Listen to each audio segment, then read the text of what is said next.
हाय, आज गव्हाच्या पिठापासून मी हा चमचमीत ब्रेकफास्ट बनवलाय. कसा ते नंतर सांगते. पण त्याआधी आज सकाळी सकाळी माझ्या मैत्रिणीने माझं पार्सल आणून दिलं होतं आणि त्यात होत्या पिरियड पॅन्टीज. हेवी फ्लो असेल तर खूप जास्त युजफुल आहेत.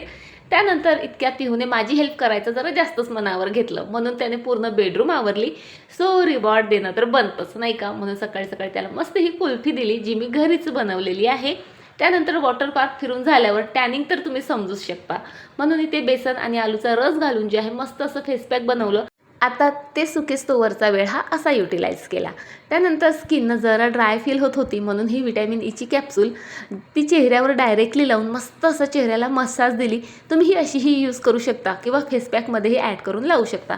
बरं, झुडिओला गेला ना तर प्लीज ह्या नेल पेंट मिस करू नका, कारण खरंच खूपच छान आहेत, म्हणजे टिकाऊ आहेत. त्यानंतर हे पार्सल आलं होतं, त्यामध्ये होत्या ह्या फ्रेंच पिन, ह्याही खूप सुंदर आहे. टॅग करते, नक्की चेकआउट करा. बरं चला, आता आपला मेन मुद्दा की मी त्या नूडल्स कशा बनवल्यात. सो सर्वात आधी अगदी पोळ्यांसाठी भिजवते ना तशी कणिक भिजवली तेल आणि मीठ घालून. त्यानंतर आपला जो नॉर्मल शेव चकलीचा सोरा असतो त्यामध्ये ते पीठ घातलं आणि अशा प्रकारे अगदी उकळत्या पाण्यात त्याच्या नूडल्स घालून घेतल्या, त्या थंड करायला ठेवल्या आणि तेवढ्या वेळात सर्व व्हेजिटेबल मस्त अशा फ्राय केल्यात.